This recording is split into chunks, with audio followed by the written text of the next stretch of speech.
Di video kali ini saya mau membagikan resep kue tradisional lagi. Kue ini cara bikinnya sangat gampang, rasanya enak, pokoknya bikin lagi ya. Selain itu, kue ini juga cocok banget ya dijadikan ide jualan ataupun untuk suguhan arisan. Kalau kalian penasaran bagaimana cara bikinnya, tonton videonya sampai selesai.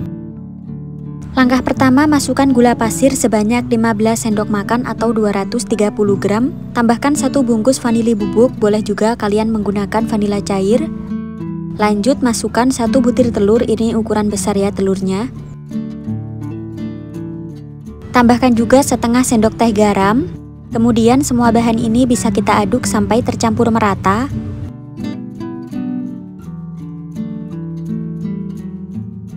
Bahan berikutnya kita masukkan tepung ketan sebanyak 300 gram. Lanjut masukkan kelapa parut sebanyak 300 gram, ini kelapa parut setengah tua. Kelapa parutnya gunakan kelapa yang sudah dikupas ya, jadi supaya warnanya cantik. Masukkan 170 ml santan, ini saya pakai 1 bungkus santan instan kemasan 65 ml yang dicampur dengan air. Untuk takaran santannya bisa kurang bisa lebih ya teman-teman, jadi bisa disesuaikan. Adonan ini bisa kita aduk sampai benar-benar tercampur merata. Jadi adonannya kita aduk-aduk sampai tercampur merata ya. Kalau misalkan kurang air boleh ditambah sedikit ya. Ini saya tambahkan endapan jus pandan ya, saya pakai sekitar 2 sendok makan. Penggunaan endapan jus pandan boleh juga diganti dengan pasta pandan. Supaya warnanya lebih terang, ini saya tambahkan secukupnya pewarna hijau ya. Jadi adonan ini bisa kita aduk-aduk kembali sampai semua bahan benar-benar tercampur dengan baik. Penggunaan pewarna makanan boleh juga diganti dengan pasta pandan. Pastikan hasil akhir untuk konsistensi adonannya seperti ini ya teman-teman. Jadi adonannya tidak terlalu encer juga tidak terlalu kental. Terakhir kita masukkan 30 gram margarin yang sebelumnya sudah saya cairkan. Aduk-aduk kembali semua bahan ini sampai benar-benar tercampur merata. Oh iya, untuk bahan cairnya tadi tidak harus menggunakan santan. Jadi kalian bisa juga ya menggunakan air kelapa. Nah ini adonannya sudah benar-benar tercampur dengan baik ya. Ini sudah siap untuk kita masukkan ke dalam loyang. Loyangnya saya pakai ukuran 18 cm, ini sudah saya alasi menggunakan daun pisang ya. Dan ini tadi juga sudah saya olesi menggunakan minyak sayur tipis-tipis. Lanjut ini adonannya bisa langsung kita tuang semuanya. Kalau mau hasil kuenya lebih banyak dan juga tidak terlalu tebal, kalian boleh menggunakan loyang ukuran 20 cm. Ini saya menggunakan loyang ukuran 18 karena memang kebetulan tidak ada ya loyang yang ukuran 20 cm.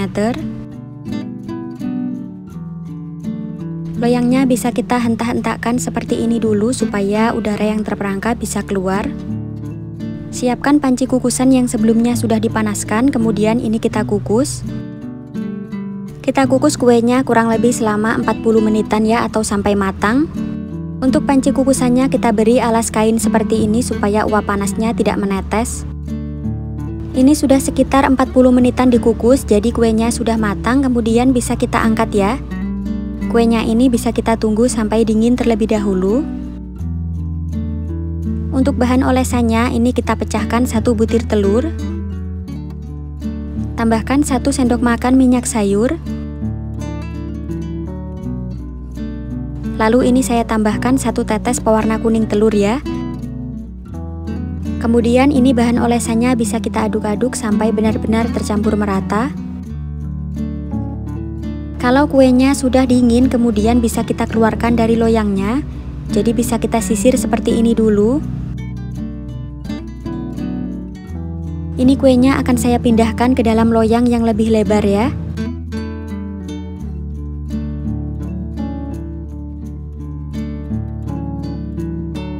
Untuk alas daunnya bisa kita buang terlebih dahulu, kemudian ini tinggal kita beri olesan.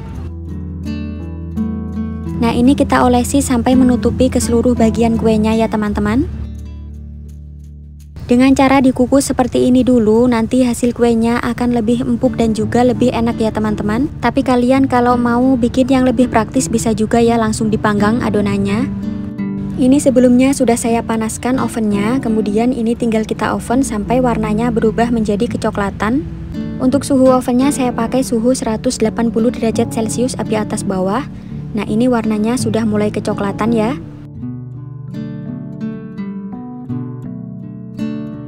Untuk kue wingkonya tadi sebelumnya sudah saya balik ya, tapi maaf tidak kerekam. Nah, ini untuk kue wingko yang di bagian bawahnya saya olesi juga menggunakan olesan kuning telurnya tadi supaya rasanya lebih enak. Nah, kalau sudah diberi olesan seperti ini, kemudian kue wingkonya bisa kita panggang kembali. Jadi kita panggang sampai warnanya berubah menjadi kecoklatan. Nah, ini kue wingkonya sudah berubah kecoklatan, warnanya sudah cantik, kemudian bisa kita angkat. Kuenya ini kita tunggu sampai dingin dulu ya sebelum dipotong-potong. Ini kue wingko babatnya sudah dingin, kemudian bisa kita potong-potong sesuai selera.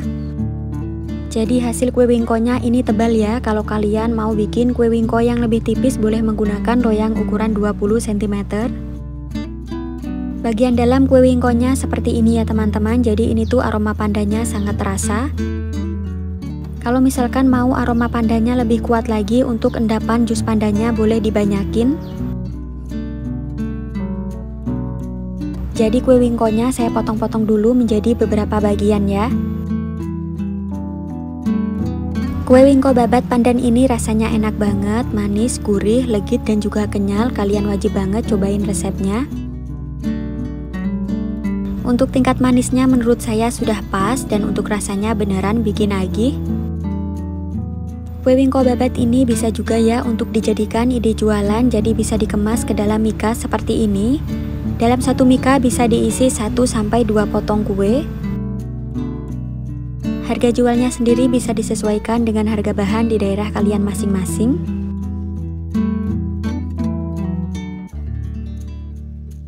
Nah, ini bisa kita beri stiker thank you seperti ini supaya lebih menarik. Bagaimana, mudah banget ya cara bikinnya, jadi silahkan dicoba ya resepnya. Sekian dulu, terima kasih. Di video kali ini saya mau membagikan resep olahan kelapa parut dan juga tepung ketan. Kedua bahan ini setelah dipadukan ternyata bisa menghasilkan kue seenak ini. Kue ini merupakan salah satu kue tradisional yang banyak banget peminatnya sampai sekarang. Kalau kalian penasaran bagaimana cara bikinnya, tonton videonya sampai selesai. Langkah pertama, kita siapkan mangkuk, masukkan 230 gram gula pasir, pecahkan 1 butir telur ukuran sedang. Lalu masukkan juga secukupnya vanila. Masukkan juga setengah sendok teh garam. Kemudian semua bahan ini bisa kita aduk-aduk dulu sampai tercampur merata. Jadi ini kita aduk-aduk sebentar, tidak perlu sampai gulanya larut. Untuk bahan berikutnya kita masukkan 300 gram tepung ketan. Bahan berikutnya kita masukkan 300 gram kelapa parut. Ini bagian hitam-hitamnya dibuang ya. Kelapa parutnya saya pakai yang setengah tua supaya hasil kuenya maksimal dan enak ya. Kita masukkan 150 ml santan. Jadi kita masukkan secara bertahap sambil adonannya kita aduk. Bisa kita masukkan kembali sisa santannya tadi. Untuk takaran santan kisaran 150 sampai 170 ml. Ini santannya saya hanya pakai sekitar 150 ml saja dan kekentalan adonannya sudah pas. Kita aduk-aduk semua bahan ini sampai benar-benar tercampur merata dan tidak ada lagi tepung yang masih menggumpal. Kalau adonan sudah tercampur merata seperti ini, kemudian kita masukkan margarin cair. Untuk margarinnya ini tadi saya pakai 30 gram. Langkah selanjutnya bisa kita aduk-aduk kembali semua bahan ini sampai benar-benar tercampur merata. Jadi harus dipastikan semua bahan benar-benar tercampur dengan baik. Siapkan loyang ukuran 16 cm, beri alas daun pisang dan kita olesi sedikit minyak sayur. Kemudian bisa kita tuang adonannya tadi.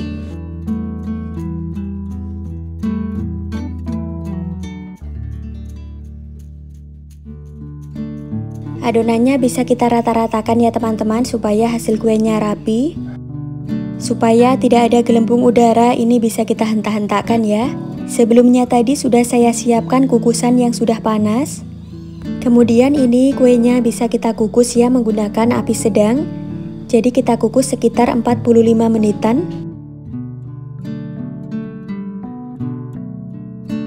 Ini sudah dikukus sekitar 45 menitan dan kuenya sudah matang. Kalau di atasnya ada airnya bisa kita buang saja seperti ini. Kemudian ini kuenya bisa kita tunggu sampai hangat atau dingin ya. Kalau kuenya sudah hangat, kemudian bisa kita keluarkan dari loyangnya dengan cara disisir seperti ini. Kemudian ini kuenya langsung bisa kita keluarkan dari loyangnya.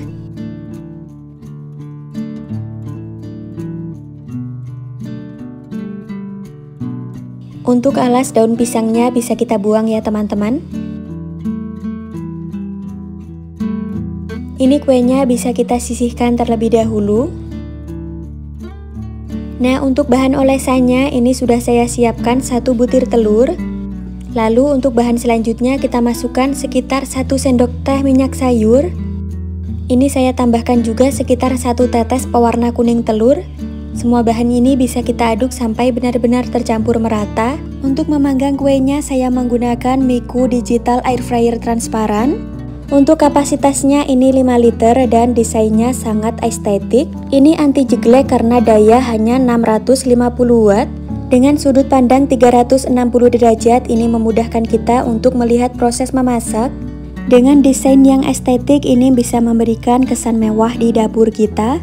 Miku Air Fryer transparan ini sangat efektif untuk memanggang, selain itu bisa juga untuk menggoreng. Jadi satu alat bisa untuk memasak berbagai jenis masakan. Lanjut, setelah dipindahkan ke air fryer, kemudian bisa kita beri olesan kuning telur. Kita olesi menggunakan kuning telur sampai merata. Jadi kita oleskan sampai ke samping-samping kuenya. Kemudian ini tinggal kita panggang saja. Nah, untuk penggunaan air fryer ini sangat gampang ya. Ini tinggal kita pilih menu baking, kemudian kita atur suhu dan waktu pemanggangannya. Jadi untuk membuat kue wingko ini tidak perlu dipanaskan dulu air fryernya. Ini saya panggang sekitar 20 menitan menggunakan suhu 180 derajat Celcius. Sudah sekitar 20 menitan, ini bisa kita lihat ya bagian atasnya sudah kecoklatan.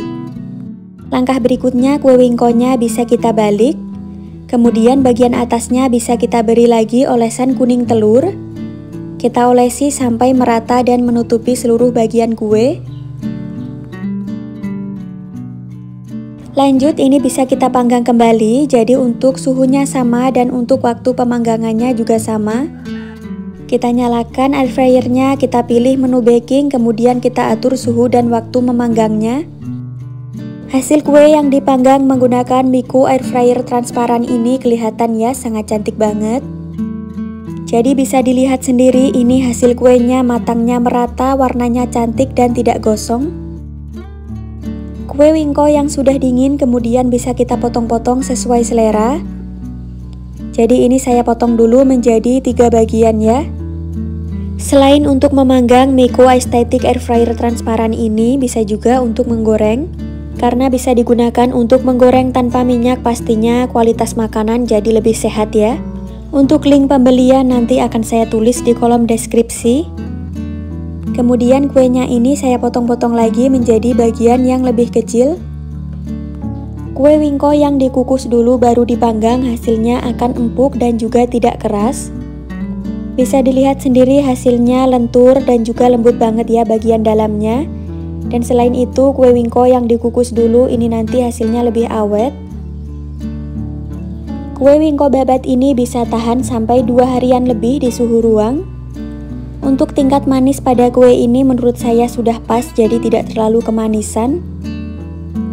Kalau mau hasil kuenya lebih tipis bisa menggunakan loyang yang ukurannya lebih besar. Dalam satu resep tadi hasilnya lumayan banyak ya teman-teman.